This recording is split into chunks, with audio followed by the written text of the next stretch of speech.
Well, we spoke last night about Kashmir, and the Prime Minister really feels he has it under control. I know they speak with Pakistan, and I'm sure that they will be able to do something that will be very good. We spoke about it last night at Bilateral. Mr. Modi, you want to add?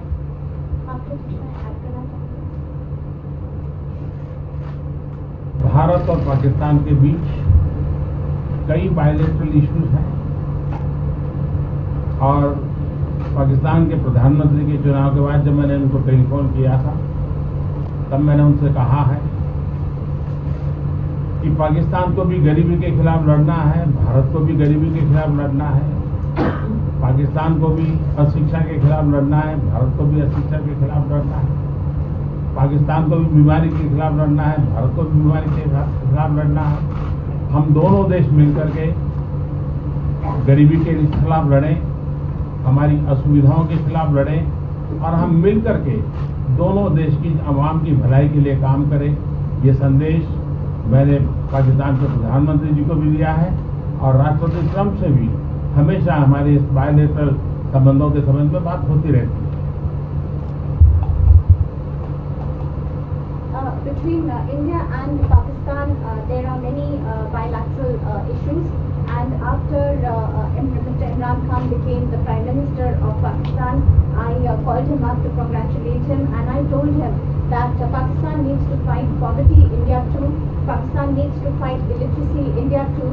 Pakistan needs to fight disease, India too. And so together, let us join our forces to fight poverty and all the ills that are facing our two countries. Let us work together for the welfare of the people of our two countries.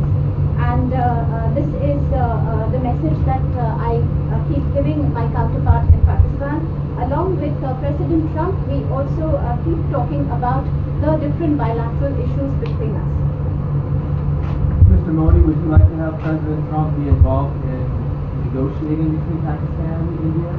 Bharat और पाकिस्तान के सारे issues bilateral हैं और इसलिए हम दुनिया के किसी भी देश को इनके लिए कष्ट नहीं देते हैं और मुझे विश्वास है कि भारत और पाकिस्तान जो 1947 के पहले एक ही थे, हम मिलजुल करके हमारी समस्याओं पर चर्चा भी कर सकते हैं और समाधान भी कर सकते हैं। India and Pakistan have all the issues are of bilateral nature, and we do not want to give pains to any country in the world to in fact try to do anything in this, because these issues are bilateral. And I trust that before 1947, when we were one country, that even afterwards we can find solutions through discussions. Mr. President, is that offer still on the table? I'm here. I have a very good relationship with both gentlemen, and I'm here. If for any reason, but I think they can do it themselves very well. They've been doing it for a long time. Mr. President, the Chinese have said today publicly that it's more low-level calls that have happened, and they're downplaying the significance of the calls the U.S. administration. I don't know what you mean by that. Low level? The vice premier is low level? I don't think so. I mean, what's in your mind they're low level? What is the position of the gentleman that was quoted in the newspaper today? Right. Well, the Vice Premier, Leo Ho, came out with very significant statements, and we've been communicating through intermediaries back and forth with him. Who's the Vice Premier of China? Yes, sir, I understand. That's not low level. I understand, I agree. I was just, there was a statement that the spokesman for the Foreign Ministry said they weren't aware of the calls happening. I don't know about his Sure, there's been communication going back. At the highest level. Thank you, Mr. At the President. highest level. Can you clarify the calls, Mr. Minister? No, I don't want to. We don't want to go into. Hey, look, in the meantime, our country is doing great. We're doing great. The Prime Minister just congratulated me. Everybody that's met has congratulated us on the job we're doing in the United States with our economy. Our economy is phenomenal, best it's ever been. And that's despite the trade deals. And when the trade deals get done, like we did with Japan yesterday, we did a really big, tremendous trade deal with Japan. And we have others coming. We're negotiating now in earnest with the European Union because they want to do that. They want to do that, and I do too. So we have, when we get these deals done, our country will be transformed. I mean, it'll be monetarily transformed. It's such a difference. between the horrible, horrible one-sided deals that we had in the past. And frankly, past administrations should be ashamed of themselves for allowing that. But we have many of them. One of them is the USMCA, Mexico-Canada. And hopefully that'll get voted on very quickly. Everybody wants it to happen, so hopefully we can make that a bipartisan bill. But we have many trade deals that are doing very well, and including China. And I think it was necessary to go through this, you would say a rough patch, but I'd say maybe much more than a rough patch, but that's okay because we've been paid billions and billions of dollars. And you know that prices haven't gone up, and there's been no inflation, and we've put a lot of money in the treasury, and tens of billions of dollars. And I've given a lot of it to the farmers that were hurt. I've been able to give a lot of money, compliments of China to the farmers that were hurt because we gave them 16 billion and we gave them 12 billion the year before. That made them whole.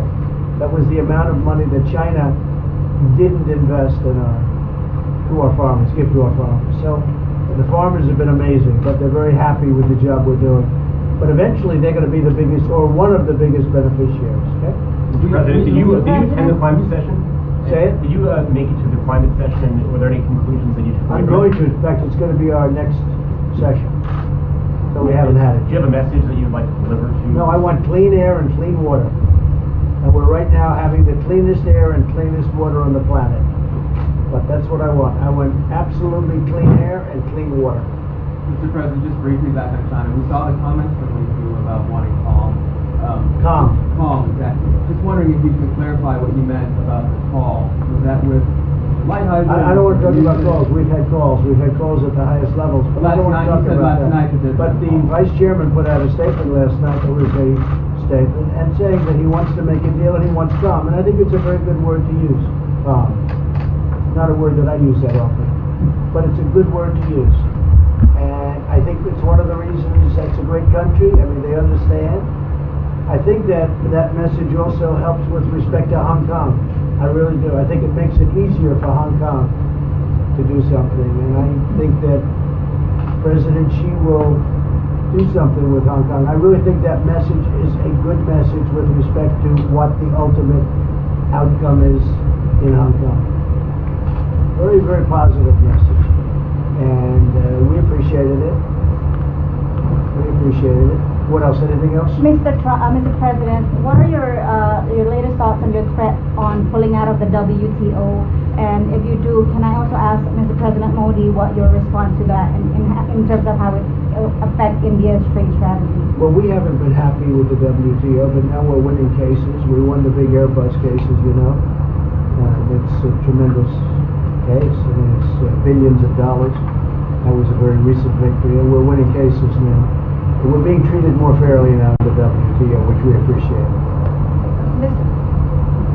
मुझे लगता है कि हम दोनों को बात कीजिए, हम दोनों बात करते रहेंगे, जब जरूरत पड़ेगी आप लोगों को जरूर जानकारी पहुंचाएंगे. He actually speaks very good English, we just don't want to talk about it.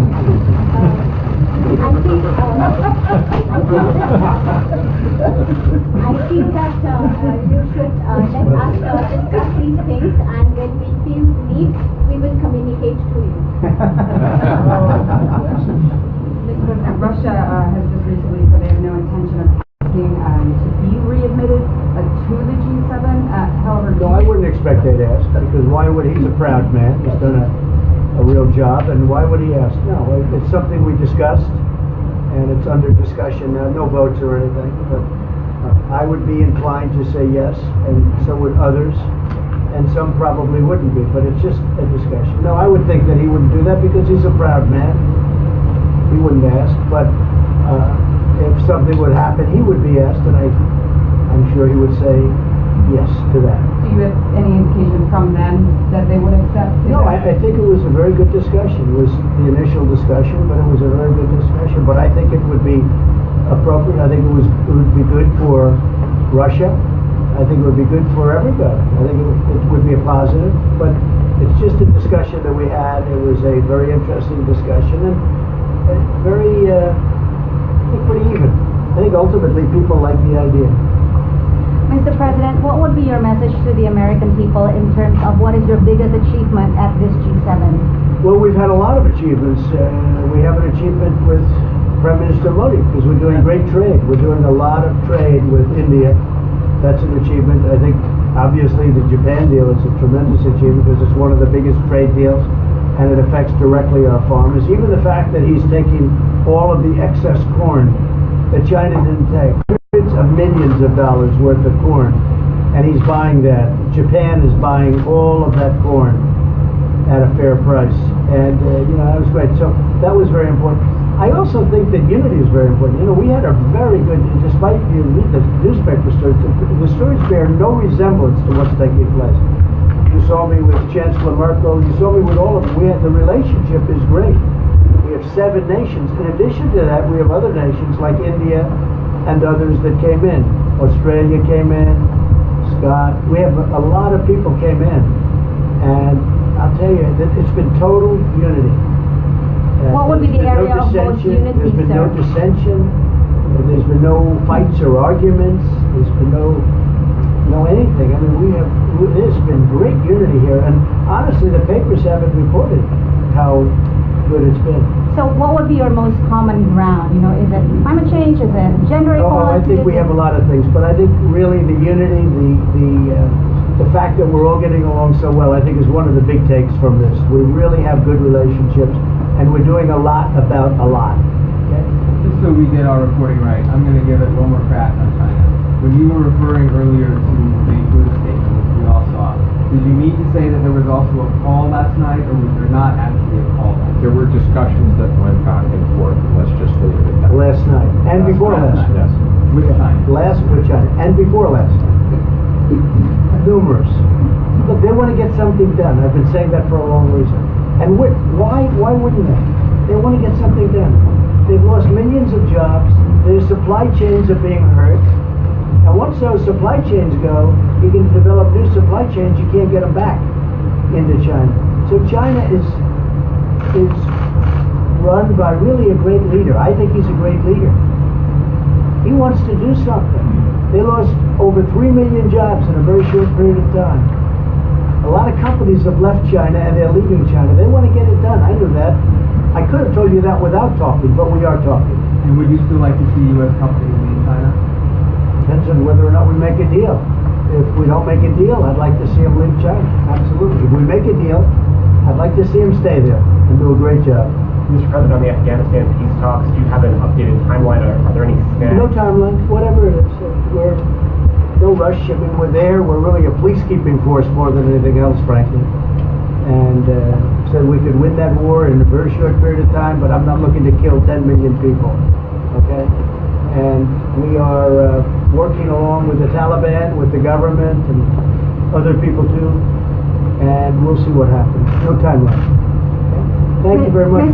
We're going to be doing a news conference in a little while. Just one more thing. If you need one, do you need one? I don't think you need one. I mean, I can't imagine any other question. I just want to thank the Prime Minister. He's a great leader right here. Would you allow him to have nuclear A weapons? great election result. Would you allow him to have